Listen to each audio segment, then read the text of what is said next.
रखे के बाद भैया कौन पार्टी से जुड़ल बड़े पता बा ना? चुनाव चिन्ह पता बा ना?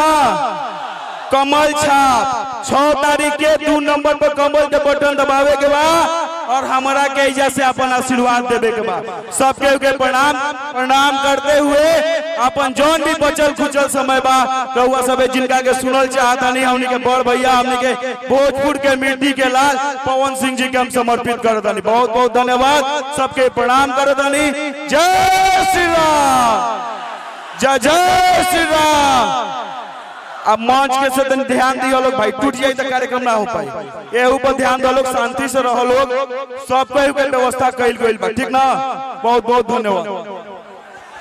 अब मैं चाहूंगा कृष्ण जैसे सारथी की बात हो, पूजा का थाल सजे उसमें आरती की बात हो, और इस मंच पे स्टार ऑफ स्टार पावर